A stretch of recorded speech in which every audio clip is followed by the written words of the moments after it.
Hello and welcome to another episode of Triton Nation Podcast. I'm your host, Brandon Gonzalez, presented by the Pacifica Athletic Network. We're grateful again, always, to be in Trilogy Financial's recording studio. We're thankful for them. I'm excited for this week. We have a great episode lined up. We have current women's basketball player Nola on the show. Nola is my athletic prefect at Pacifica. For those of you that have interest in what a prefect is, shoot me an email or call me. We can talk about it later. But we have a guest here who I've known for 4 or 5 years now. We were just talking about where her last name officially changed because she's recently married, last 4 or 5 years, mom to be, Natalie Lawrence. Natalie, thanks for being here. Yeah, thanks for having me. I know. It's crazy. Every time I hear, oh, yeah, Natalie, I'm like, oh, Natalie Swift. And everybody's like, nope, that's not her name anymore. I'm like, my bad. I love it. I love my old last name. Yeah. So. And nothing against Trevor. I know, we're Trevor Lawrence. Lawrence is a strong name. It's a good name. But Natalie, so a little bit for our viewers and our listeners that don't really maybe know you or your journey and your history. You grew up in Newport Beach, right? Mm-hmm. Went to Newport Harbor. I know you spent time in Oregon, at University of Oregon, correct? Yeah. And then transferred to Point Loma, where you finished out playing your soccer career. Mm-hmm. And now you're a mom to be. When are you due? I'm due March 31st. No way. And you're here right now. Yes. So this could happen. This could happen here. You guys could see it in real time. Oh, man. Do we have Trevor on speed dial if we need to, hit him up? Yeah. Really. I mean, I've never, given birth.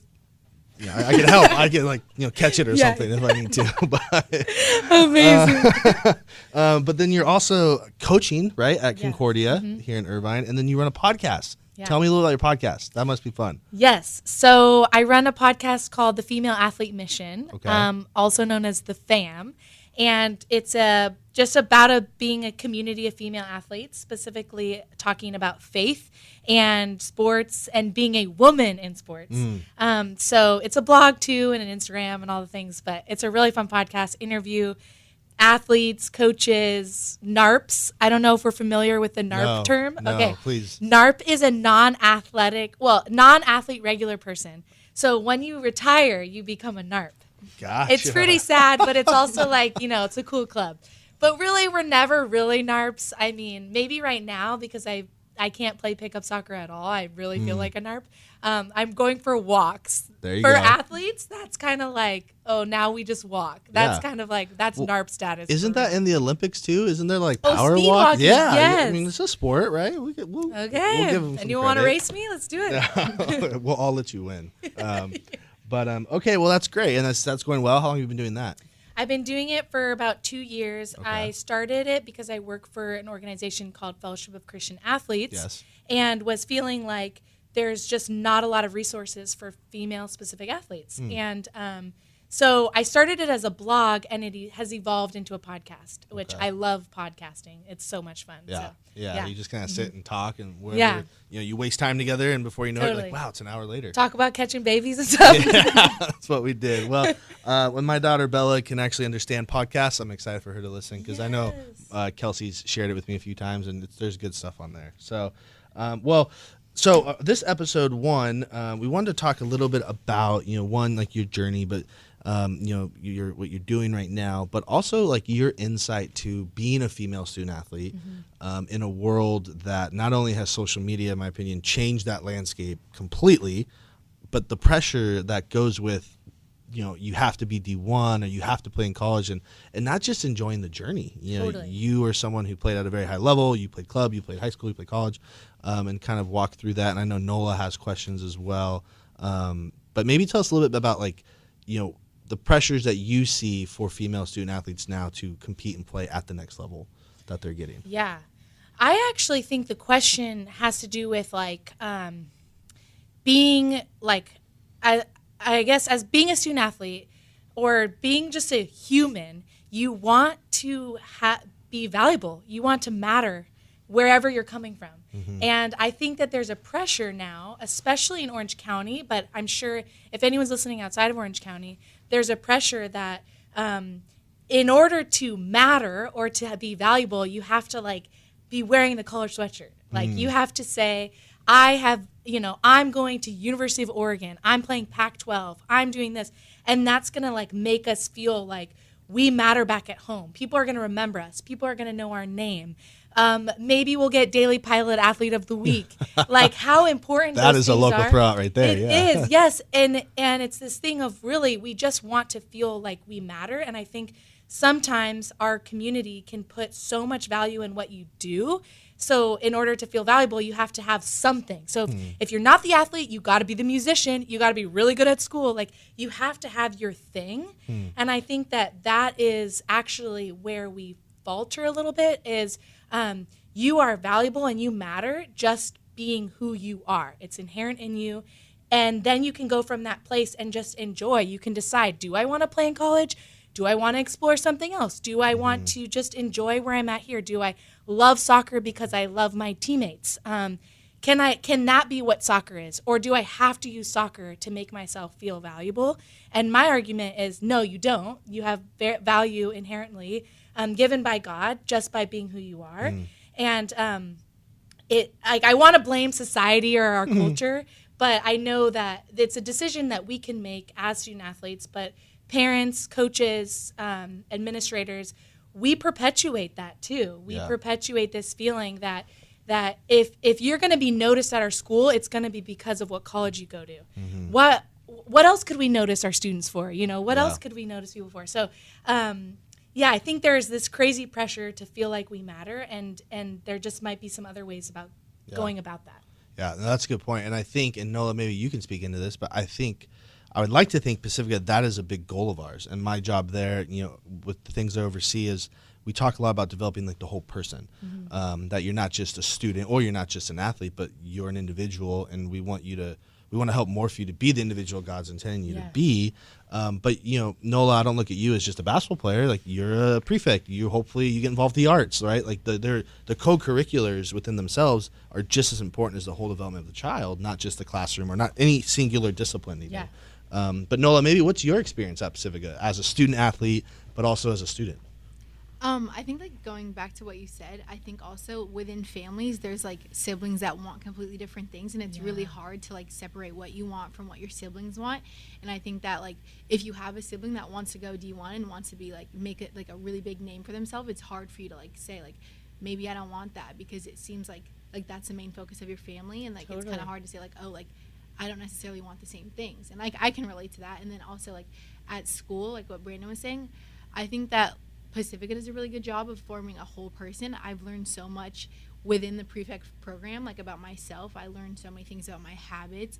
And then on the court and off the court, like, my coach, he's like really important to me. Like, I know you understand like the coach athlete relationship, and that the impact of it is like, it's greater than what it may seem. Like, I'm learning so much in practice about like the game, but then off the court, like, we bond so much, and when we hang out and like our whole team, we learn so much about each other, and like, it's what's your favorite topic you guys talk about? I don't know. It's like little things. Like, for me, I think that one of my highlights and like one of the best things that we talk about is like what we have for dinner every day. Like, it's like simple thing. Like, it doesn't it's like not life changing, but at the same time, like, it's at the real. end of the day, it's super real. It's just life. Like, it's like a connection that I have with my team and my coach that I've never had before. Like, I don't usually talk to my coaches outside of like, oh, what time's practice, what, like, things like that. And like, here are like, we talk about so many little things that like add up, and it's really, really important to me. Like, I hold that very close to my heart. Yeah, that actually makes me think of Tim Tebow has a quote that says, success is about you, but significance is about others. And how much, if we're just consumed by success, it's really, you're going to just be consumed with yourself and about, I'm going to make it to the next level, I'm doing this, I'm doing that. But significant moments always have to do with others. It's your team, it's the way that you're serving your teammates, it's those deeper connections you have with your coach, it's winning together, it's losing together. It's so much more significant. So that makes me think of that too. Yeah, absolutely. And our team is not that big right now, and so the connection that we have, we had to make a stronger connection because there weren't that many of us, and we had to come together. And because of that, I think that we're even stronger. And so when we win together and when we lose together, obviously we're not playing, but in practice, like, we have to lift each other up, and we can't let one person have a bad attitude, because there's not enough of us to like just sit down. Can't like, lose it's each like, other. Yeah. Like, there's not enough of us to like say like, oh, I don't want to practice today. Like we're always working and we have like a busy schedule. And so that like that bond and that like accountability we have and like we hold each other to high standards, which is good, like even like not in practice. Like I think it's really good. Like life standards, we hold each other to really, really high standards. Yeah. So good. Yeah, it makes me think of there's a book. It's called Chop Wood, Carry Water, and we used for the girls soccer team. I think it was 2 years ago. We used a quote from it that said, "Dream big, start small." And part of it is so many people focus on, I think your point, like that end goal of college or D1 or whatever, winning CIF, that they forget the process of greatness and the journey that's there, because that is important. Not saying at Pacifica, we don't want to win, right? Winning's more fun than losing, but oftentimes people forget the journey. And the journey encompasses a lot: relationships, leadership skills, building, time management, everything you can talk about in there. And Natalie, kind of shifting gears, but not really, how did high school play that role in your life? Similar to maybe what it sounds like Nola's high school experience so far, hopefully has been pretty successful and fun and exciting. But how did that impact you? Because you were, at the end of the day, a stud soccer player, played some high level, but you seem like you went through a process to get there. Tell me about that. Yeah. Well, I definitely fell into the trap of D1 or die, basically. And that ultimately was kind of, it took my path ended up being very zigzag. I transferred, all of these things. And that there's also freedom and an invitation that you can transfer. Yeah. That happens. A lot of people do. Many stories are not linear. They're often zigzag, and that's okay and great. And I want to tell more stories of that. But so for me, okay, I'm gonna quickly tell a story about when I was in 4th grade and my dad was my coach. I was always very small. I was like the little person. I was very like petite. I was kind of a timid person, which not like socially or anything, but for some reason on the field I became timid. And as I look back, I think that it had to do with the way that coaches treated me as a player and as a person around me. And so I remember my 3rd grade year, I had a coach that I didn't really play much. I was the youngest person there, and I was the smallest. And even AYSO, we were probably the Blue Dolphins. And love that name. Yeah, you have to have the color and then the name in every AYSO team. But do you guys have the banners? Yes, sure. The banners. So I remember even AYSO, I'm like not getting playing time. I'm like, oh, I feel so small, literally and figuratively. So the next year, my dad coaches me, and he's never coached me before, and he just I don't know why he decided to step in that, and we were the Blue Blasters that year. But I feel like that year changed my life. I know this is very dramatic, but because for the first time, somebody as a coach saw what I brought and not what I lacked. And I think often we as coaches, we want to empower people we want to make them better. So where they're falling short, we want to make them better. But that wasn't helping me at the time because I was just not very good. And my dad coaching me saw what I brought to the table. And I think what an amazing way to empower a young person is by saying, like, what do you bring? And so all of a sudden I was like a leader on the team, and my dad got something out of me that no coach had yet. I all of a sudden was scoring all these goals. I mean, literally I went from this timid player to scoring 7-8 goals a game and being the person running everywhere. And it changed. All of a sudden I saw my identity as something different, as somebody that was an impact player and was an impact person and could lead. I mean, even at an age of 10 years old. So going into high school, when I got to high school, my club team was very competitive. All of my club players, teammates were going to play in college, and it was very, very competitive. High school was a different story. High school, you have different girls that are there for different reasons, and which is a great place to actually flourish and to experience your sport in a different way. And specifically in the soccer realm, I'm not sure how it is with basketball or other sports, but for me, for when I got to high school sports, high school soccer specifically, I got to experience soccer in a sense that wasn't like, okay, are you sending videos to coaches? Are you, or are we played in a college showcase this weekend? It was like, no, we're here to just play and to be together and to grow as people and all of that stuff. So my experience in high school was not about college, which freed me up to just play and learn about myself. Well, I made varsity as a freshman, and I was terrified. I was not good enough. Like the girls that were older were just like my idols. I thought they were amazing. And I remember when my coach pulled me aside before the season started. He was a brand new coach. It was his first year too. And he said... Was that Justin Schroeder? It was no. Larry Drayla. Okay. Yeah. Okay. Justin came in right after, a couple years after I had left. Okay.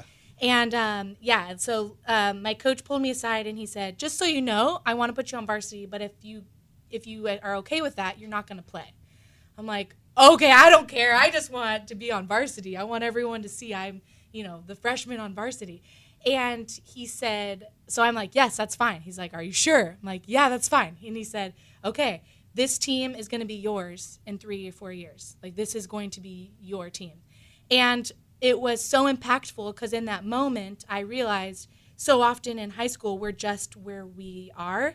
And as a freshman, all you're thinking about is what people think of you. And, you're just a freshman. You're trying to survive.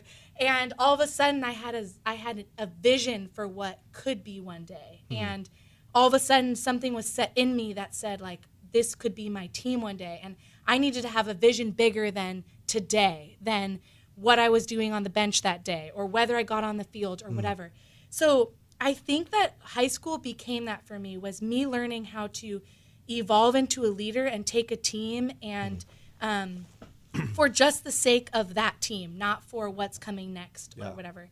I could keep going. I'm not sure if I'm totally off topic. No, it's good because it's like what I'm hearing, is the value of like when I think of club. I played club just like like you did, and Nola, I'm sure with AAU and not, but you're one of many in the sense of I remember my club way back in the day. It was like we had 3 teams in our age group.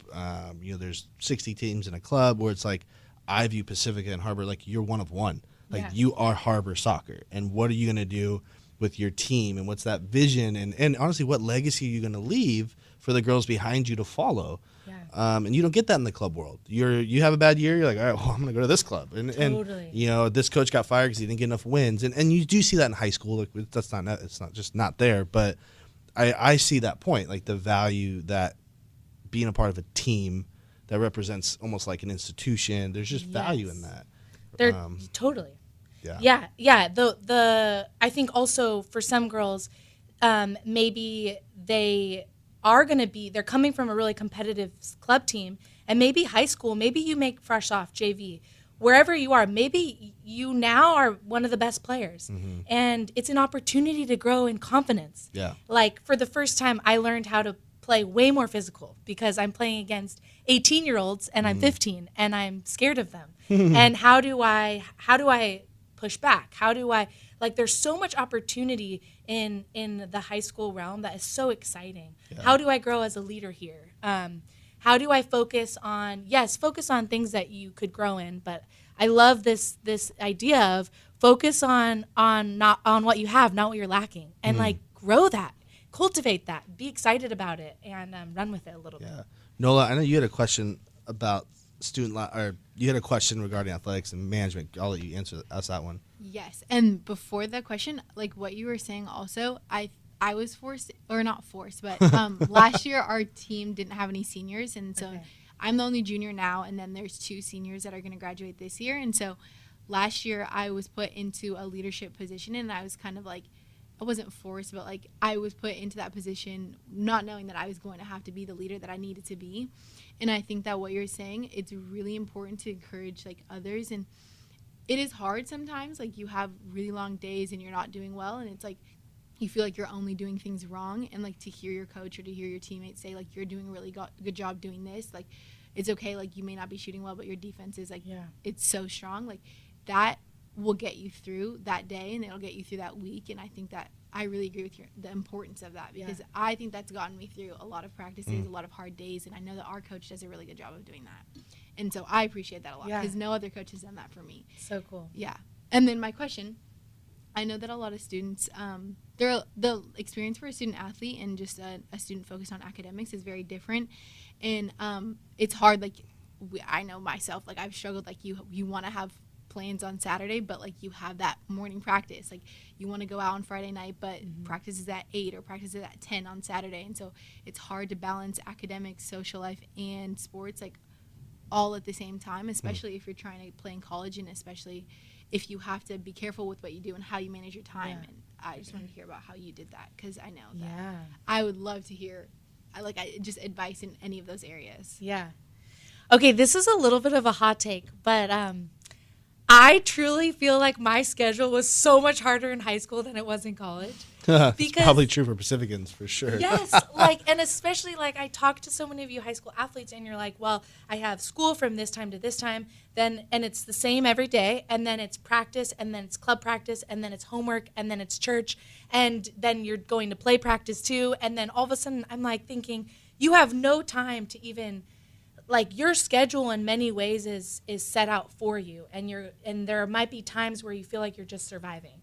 And in college, I think it does equip you that in college you have way more choice, and you are able to manipulate your schedules in certain ways. If you're playing in college, you might have weights in the morning, and then practice in the afternoon, but then you can fill in the rest of your day and kind of make it work. And so I really think that high school is the hardest. So I just want to go and say that.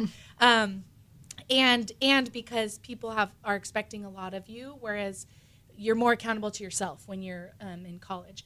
But so for me, it has to be different for every single person, because you have to figure out how you work best. I could not do homework at night.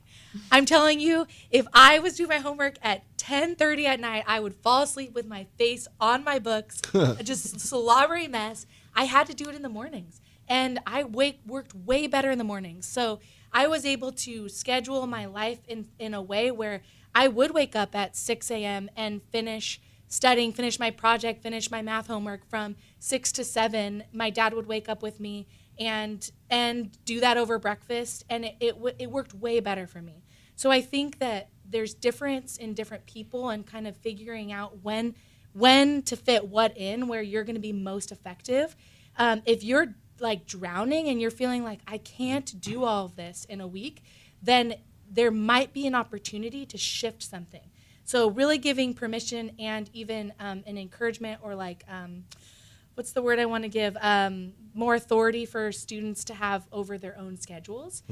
And then I was also a little bit of the weird one that I loved that I didn't have to hang out with friends because I had a soccer game, because I loved soccer so much. And that is an interesting thing. Of course, it's hard to surrender your schedule in certain ways to your sport.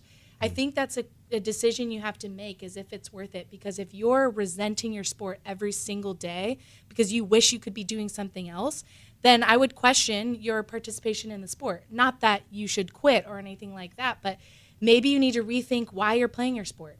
If there's constant resentment to not being able to do other things, then you might need a different why. You might need a different way to get through it, but you can't do it all. That's just impossible. I think I heard this NCAA basketball coach say this once, and I can't remember who it was, but he said you only have, I'm gonna butcher it. You only have 3 things you can do in life, and that's maybe he said there's only 2: school, sports, and social life. Yeah, he said there's only 2, but often in our, as a college athlete or a high school athlete, you have school, sports, and your social life. You have to choose often. You can only do 2 well. So you're going to have to situate things. And then for many students at Pacifica, their faith is a big part of their life. So now you have a 4th thing. So you're going to have to prioritize every day, make decisions. Does that answer your question? Yeah, it's the step back. It's really helpful. It's hard to say hold on, I have so much going on right now. I need to take a step back and figure out what I can do, what I can take a break from. And also it is hard to say oh, sorry guys, I want to hang out with you, but I can't. I need a break. I need to rest. And I think Pacifica does hold you to a high standard, and I really appreciate it, and I work a lot harder because of it. But at the same time, I have a teacher, and she'll say oh, how's your week going? Do you guys need a break? And she'll say, okay, you guys don't need to do homework today. It's really it's a really good thing to have, and I really appreciate it from my teacher. She understands that there's a lot going on, and like especially a lot of us are athletes. Do we want to give a shout out to that teacher? Absolutely, Senora Lesfier. There we go. There we go. Love it. She really understands it, and she has a daughter who played sports too, and she was she was on the D1 road, and that was like her life, and so she really gets it. And our school does a really good job of holding us to a high standard, but also helping us accomplish everything we want to, and like work in sports while also doing well in school. Because I think at our school there's not a lot of students that are like just academics. Like everyone's in arts, or they participate in a lot of things, and that is hard, but they do a really good job of helping us accomplish it all. So yeah, that's awesome. And don't sacrifice time with your family, because at the end of the day, I had great friends in high school, but your relationship with your family is going to last forever. So if you have to sacrifice not going out on Friday night with your friends because you have a morning game the next day, like enjoy that time with your family. It's really special, those moments. So just a quick shout out to families out there. Yeah, no, it's important. It is important.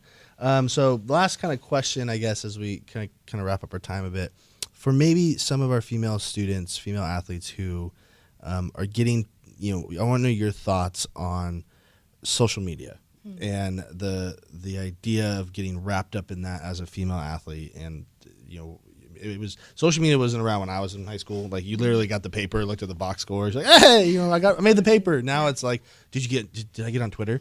Did that basketball company get me on there? Oh, I got 3,000 views, or I got 200 views. Well, you must be very good. Like, what is your advice? And I say female athletes because, one, I'm terrified for Bella, what she has to go through, and the pressure that our society will put on that. I think our boys go through it too, but I just think it's different for them. So maybe some of your thoughts, as you now have been doing your FAM for a while, the podcast, for those of you who don't remember what FAM was. But yeah, just your thoughts on the pressure of that. And maybe, Nola, what you feel as a current student athlete, thoughts on that.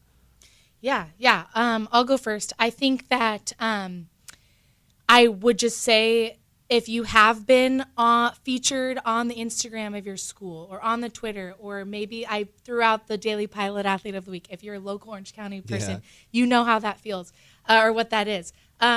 It's so ultimately unfulfilling. So I almost just want to tell you that. I remember when I was Daily Pilot Athlete of the Week one week, and I was like, oh my gosh, I am the bee's knees. I have made it. And then like the next week, there's another Athlete of the Week. And honestly, who cares about girls soccer? Like I do, but the rest of the world doesn't really. Some people do. It's going to get crumpled up and thrown into the trash can. And social media, a post lasts a day, maybe, and then the next is relevant.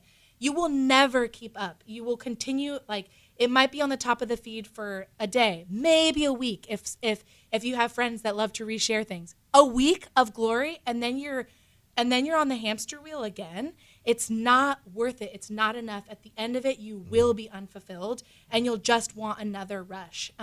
So I want to first just say it's an unsatisfying desire, because at the end of the day, it won't actually quench what you want, which is, again, to matter, to be valuable. We think if we're on social media, if we get that post, that's how we'll feel.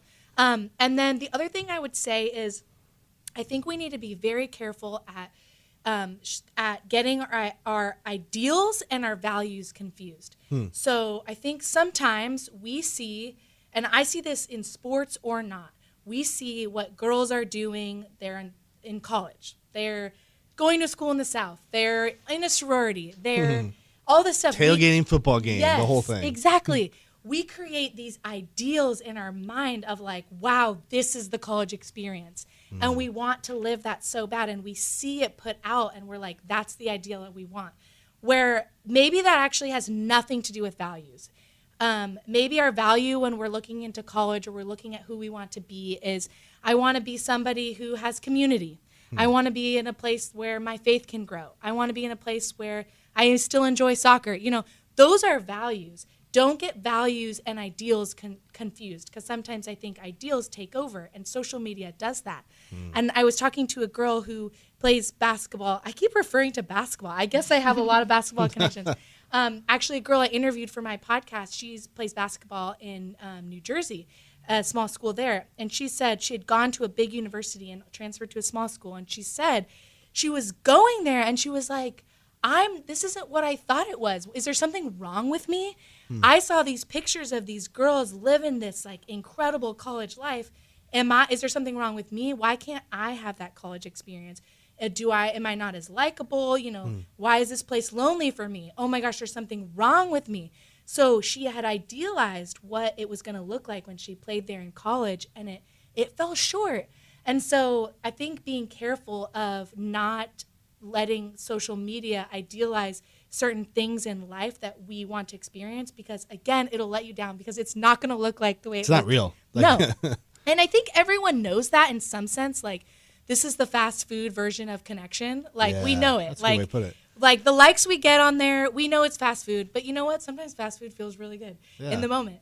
But then it doesn't later. The next morning, you're like, oh my gosh. Yeah, exactly. So I think we kind of know that, but yet we still fall into it. And so I think that's a big part is not idealizing it, and also just knowing that it's going to pass and it's not going to fulfill you in the long run. Yeah. So Nola, your thoughts? We got about 90 seconds. Sorry, but Nola, just in I want to say in a very candid sense, like, what is it like? Like, you are a current female student athlete on a good program. Like, tell us, what is that like? I think that the urge for the public attention and like the attention from media is to be recognized.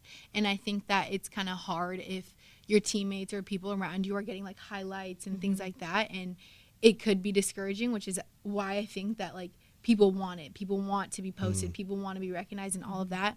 But at the end of the day, like you said, like, it's unfulfilling. Like, yes, like, you're recognized, but I think that even if you're not, and even if you're not getting a post, like, you should see that as like an opportunity to work harder, and like you should use that as motivation, because I know that even when you get posted and if you get a highlight, if you get tagged in something, like, they're still working hard. It doesn't mean that they're better than you. It doesn't mean this. It doesn't mean that. But like, you have to understand that everyone's working hard and you have to push each other, and it doesn't really matter if you're getting posted or not. It doesn't say how good you are. And that is easy to forget, and it's easy to say, like, does it define you as a person? Yeah, it does not define you at all. And I think it's easy to say, like, oh, my friend just got posted and I didn't, but I feel like I had a better game, so like what's going on? Like, where's mine? But like, you have to realize that that's not the reality, and like, it has become like, oh, like, your success is defined by your post, and if you get posted, if not or not.